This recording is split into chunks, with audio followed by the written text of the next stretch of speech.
In the last black hour before dawn, a U.S. tank colonel sat inside a frozen Belgian farmhouse with one order in his hand. At 0615, his tanks were supposed to move. 43 Shermans, 3 companies of infantry, a snow-covered road leading north, and somewhere beyond that road, Bastogne. The order had come down through General George Patton's army. It was not a request. It was not a suggestion. It was the kind of order that moved men, machines, and history.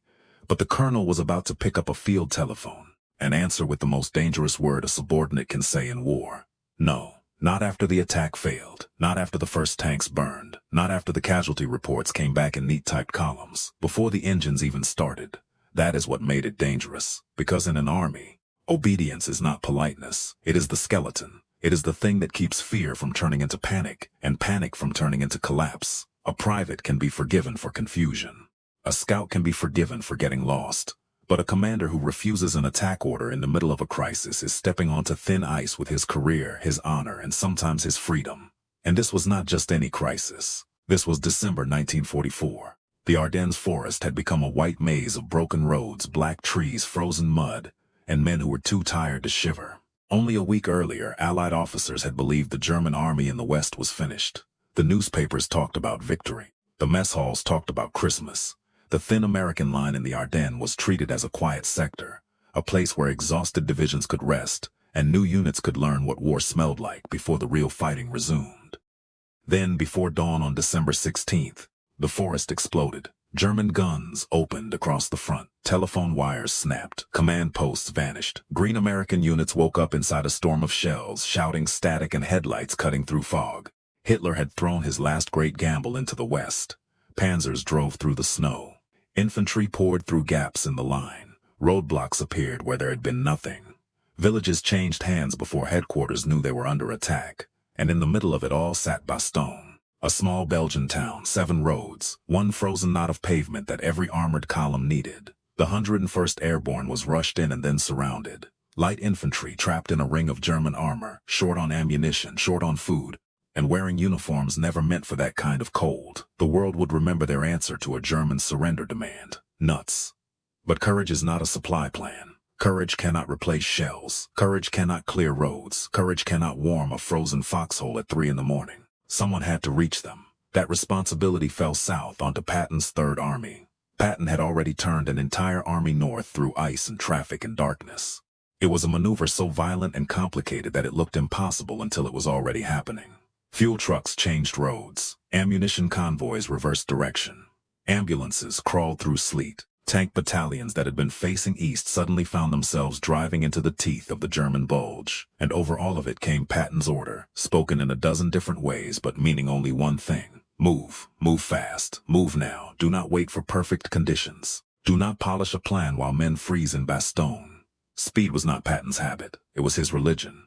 To him, hesitation gave the enemy time to dig. Caution gave him time to aim. A delayed attack could cost more lives than a bloody one, so every commander under him felt the same pressure. Attack through the village, attack over the ridge, attack down the road, attack before the Germans recover.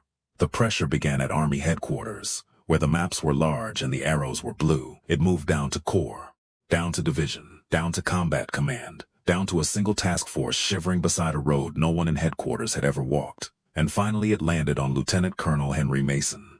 Mason was not famous. He did not have pearl-handled pistols. He did not write speeches for reporters. He was an armored officer who had learned his craft the hard way, in hedgerows, orchards, and towns with names his men could not pronounce. His battalion had crossed France behind a long trail of broken track links, empty fuel cans, and burned-out German half-tracks. His crews trusted him because he did not ask from a warm room what he would not do from the turret of his own tank. They also knew something else. Mason hated wasting men, not spending them. War spent men. Every commander knew that. Wasting them was different. Wasting men meant sending them into a fight that intelligence had already warned you not to fight that way. And just before midnight, a courier brought Mason the order that would test exactly where that line was. The plan looked clean on paper. At 0615, Mason's task force would advance north through a shallow valley, cross an open white field, and seize a low ridge above a village that blocked the Bastogne road. The ridge was not dramatic. It had no grand name. On the map it was just a contour line and a few black squares marking barns. But whoever controlled the road. Division believed the Germans were tired, scattered, and pulling back. A hard shove at dawn would break the crust. Mason's tanks would lead. Infantry half-tracks would follow. Artillery would hit the forward slope for 10 minutes. Then the whole force would climb the rise and keep driving. Simple. From headquarters, it looked like momentum. From the farmhouse, it looked like arithmetic. 43 Shermans, 3 rifle companies, 1 road, 1 ridge, and a dawn attack in snow.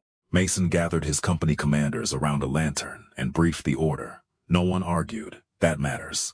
These were not cowards. They were not boys looking for a way out. They were professional soldiers, and the professional answer to an attack order was to prepare the attack. Engines were warmed and shut down.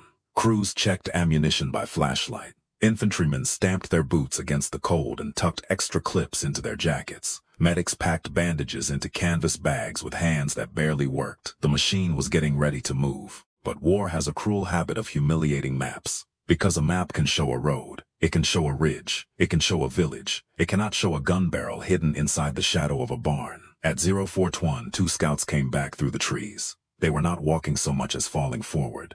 Their coats were stiff with frozen mud, their eyelashes were white. One of them had a strip of cloth tied around his hand where a branch or wire had opened the skin. They had crawled far enough to hear German voices, far enough to smell coal smoke from a stovepipe, far enough to see the truth that did not exist on the headquarters map. The Germans were not scattered, they were waiting. Mason brought them inside and made them speak slowly. Not rumors, not guesses, not fear. Positions, landmarks, weapons, fields of fire. The scouts put their fingers on the map. The first German line was not on the forward slope, where the artillery was aimed. It was behind the crest. The barns were not empty. They were gun houses. At least 6 anti-tank guns were dug in under camouflage nets. Their muzzles pointed at the exact place where the Shermans would appear when they topped the rise. Machine guns covered both sides of the road. Mortar tubes sat behind a stone wall. A narrow drainage ditch had been mined and hidden under fresh snow. The Germans had not built a defense. They had built a trap. The field Mason had been ordered to cross was not open ground. It was a killing floor. For a moment, no one in the farmhouse spoke. Outside, a tank coughed once in the cold. A man cursed softly at a frozen hatch. Somewhere far off, artillery thudded like doors being slammed underground. Mason stared at the map. He had seen this shape before, a visible slope, a hidden reverse side, an enemy who lets you climb because he wants you high, exposed and helpless. It was the kind of trap tankers learned to fear more than any dramatic battlefield charge. A tank at the bottom of a hill is a target. A tank silhouetted on top of a hill is an offering, and the infantry behind it would have nowhere to go. If he obeyed, the first Shermans would crest into fire they could not answer. The next tanks would bunch behind them. The road would clog. The infantry would dismount into snow swept by machine guns. The wounded would lie in white fields because no ambulance could reach them until the guns were silenced. Maybe the ridge would be taken eventually. Maybe. But the battalion would pay for it in wreckage. And worse, the road to Bastogne would still be blocked, because a failed attack does not create speed. It creates a traffic jam made of burning steel. Mason had 3 choices he could obey. That was the clean choice, the safe choice, the choice no one could punish. If the attack failed, he could point to the order. He could say the intelligence was late. He could say he had done his duty, but every dead man would know the truth. He could send a probe, 1 platoon forward, maybe 1 company. Let them draw fire, let them prove to higher headquarters what the scouts had already proved. That was how some commanders survived impossible orders. They spent a little blood to buy permission. But Mason could not make himself call that leadership. A probe would still mean men in the snow under those guns. So there was only the third choice. Stop the attack, not for a day, not to rest, not to hide. Stop it long enough to change the plan. The scouts had not only found the trap, they had found a weakness. East of the ridge, a logging track dropped through a strip of fir trees and curved behind an orchard wall. It was narrow. It was ugly. It would force the tanks to move one at a time, but it would keep them below the German gun line. If engineers cleared one mined bend, if artillery hit the reverse slope instead of the empty front, if smoke blinded the village road for 20 minutes, Mason could strike the Germans from the side. Not the attack headquarters had ordered, the attack the ground demanded. And that is when Mason reached for the field telephone. A field phone is not impressive to look at. A box, a crank, a handset, wire running into the dark. But that night it was more dangerous than any weapon in the room, because Mason was about to use it to push battlefield truth up through a command system that was not designed to enjoy being contradicted. The first operator thought he had misheard. Mason did not ask for his regimental commander. He did not ask for the division operations desk. He asked to be connected to Army headquarters. There was a pause. Then another voice. Then another connection. Clicks. Static. A delay long enough for every man in the farmhouse to understand that whatever happened next could not be undone. A battalion commander was not supposed to reach over the heads of the officers above him and place a problem in front of Patton's staff. But Mason knew what delay did to truth. A written message could be softened. A staff officer could summarize it badly. A warning could become a note. A note could become a delay. A delay could become smoke over 43 burning tanks. So he waited with the receiver pressed to his ear. When the final connection came through, the first voice was not Patton's. It was an aide, sharp and irritated. Mason identified himself. He gave his unit. He said the 061 attack could not proceed as ordered. There was silence. Then the aide said the sentence every frontline officer dreaded. Stand by for the general. Patton came on the line like a door kicked open. His voice was high, hard, and furious with urgency. Who was this colonel? Why was he calling Army headquarters directly? Did he understand there were men surrounded at Bastogne? Did he understand what time meant? The questions were not questions. They were artillery. A weaker man might have apologized until the moment passed. Mason did not. He waited for the first gap in Patton's anger and stepped into it. General, my scouts have just confirmed the objective. Not I am afraid. Not I disagree. Not my men are tired. Confirmed. That one word changed the shape of the call. Mason was not offering hesitation. He was offering intelligence. He described the ridge in the flat language of a soldier who knows adjectives are weaker than facts. 6 anti-tank guns, reverse slope, machine guns tied into the road. Mortars behind the stone wall, mines under snow in the drainage cut, empty forward slope, pre-sighted crest. He did not say massacre. He did not need to. Patton understood armor. He understood what a hidden gun line could do to Shermans climbing into dawn light. Still, he did not surrender the point easily. He fired questions. Who saw the guns? How close did they get? What landmarks fixed their position? Could the patrol have mistaken carts or fence posts for gun shields? When did they observe the movement? Were the Germans still there? Mason answered each one. Names, times, distances, the broken steeple, the burned hay wagon, the coal smoke behind the barn, the wire the scouts had crawled under, the sound of metal being dragged near the orchard wall. Fact after fact, not emotion, not defiance, not a plea, a foundation. Then Mason said the part that could have ended him. The fastest way to Bastogne is not through that field, sir. For several seconds, the line carried only static. Mason could hear his own men breathing in the room. He could hear the wind worrying at the shutters. He could hear the faint clink of someone adjusting a canteen hook because no one knew what to do with his hands. Then Mason gave Patton the alternative. Delay the attack by 70 minutes. Shift the artillery from the forward slope to the hidden reverse side. Put smoke on the road. Clear the eastern logging track. Move the tanks through the fir trees and strike the gun line from the flank. I can take the ridge, Mason said. But not by driving my battalion into the only place the Germans are already aiming. That was the whole argument. One commander with a map of the war, one commander with a map of the ground, and between them a thin black wire in the snow. Patton went silent. The silence was worse than the shouting, because anger can be answered. Silence is judgment. In that moment, Mason had bet everything on one belief, that beneath the profanity, the impatience and the legend, Patton was still a professional soldier, a man who wanted motion, yes, but not stupid motion. A man who loved attack, yes, but not an attack that murdered its own purpose. The silence stretched, then Patton spoke again. No apology, no praise, no softening, just a verdict. "Centi minutes," he snapped, "and if you're not moving north after that, I'll find someone who is." The line went dead.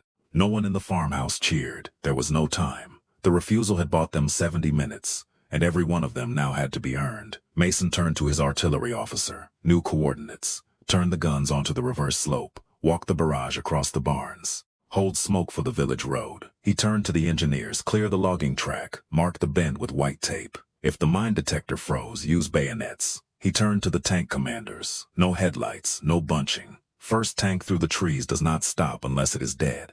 If the lead tank burns, the second goes around it. The farmhouse became a machine. Men moved fast now, but it was a different kind of speed. Not blind speed, directed speed. The kind that comes when everyone suddenly understands the shape of the danger. At 0615, the Germans on the ridge waited for the sound of American engines in the open field. They had guessed the American mind correctly. Attack straight, attack fast. Attack where the road points. Their guns were ready. Their machine gunners were awake. Their mortar crews had shells stacked beside the tubes, but the field stayed empty. For one strange minute, nothing happened. Then the ridge behind them erupted. American shells came down not on the empty forward slope but on the barns, the orchard wall, the hidden pits, the places the scouts had marked with frozen fingers. The German trap was hit from above before it could fire forward. Smoke rolled across the village road. Under that cover, Mason's lead tanks nosed into the fir trees, branches scraping their hulls, tracks grinding over roots and frozen mud. The logging track was worse than promised.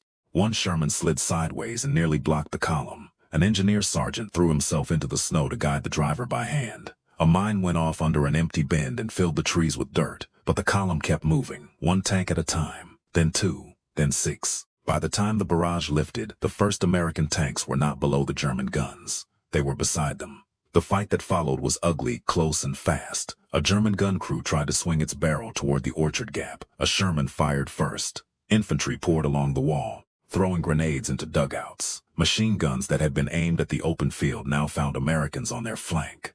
The defenders fought hard. They were cold, experienced, and desperate. But their defense had been designed for one American mistake. Mason had refused to make it. By 074, the ridge was American, not clean. Nothing in the Ardennes was clean. One half-track burned near the orchard. 2 Shermans were damaged. A dozen men were down, some badly. But the battalion was intact. The road was open, and the attack that had been delayed by 70 minutes saved far more time than it spent, because there is no slower army on earth than one trying to advance through its own wreckage. Later, no official report would call it insubordination. Victories have a way of laundering the methods that created them. A refusal that fails becomes disobedience. A refusal that works becomes initiative. That is not hypocrisy. It is the brutal truth of command. War does not judge a decision by how brave it sounded in the room. It judges by what happened to the men outside it. Mason did not refuse because he disliked Patton. He did not refuse because he wanted independence. He did not refuse because his men were tired. Everyone was tired. He refused because the facts on the ground had changed the moral meaning of the order. Before the scouts returned, the order was a hard attack. After they returned, the same order became something else. A known trap, and once a commander knows the trap is there, obedience is no longer clean. It becomes a place to hide. That was the burden Mason accepted when he lifted the phone. If he was wrong, he would be finished. If he was right but slow, he would be blamed. If he was right and fast, perhaps no one would ever speak of it again. But his men would live, and Bastogne would be one road closer. The story is not really about a colonel who said no to a general. It is about what the word no can mean when it is used by the right person, for the right reason at the right second. It can be arrogance, it can be cowardice, it can be rebellion. But sometimes it is the last barrier between a bad order and a field full of dead men. Patton's genius was not that he was always right. No commander is. His genius, in that frozen moment, was that he could hear a better truth when it came from below him. Mason's courage was not that he defied authority. Any fool can defy authority. His courage was that he accepted the full weight of being correct, because the easiest thing in war is to obey and survive the paperwork. The harder thing is to see the ground, count the cost, and risk everything to keep the mission from destroying the men sent to accomplish it. By morning, the ridge was behind them. The tanks were moving north again. And somewhere ahead, through smoke, ice, and the broken roads of Belgium, Bastogne was still waiting. The order had said attack. The ground had said trap. And for 70 minutes in the dark, one colonel understood that the fastest way forward was to stop.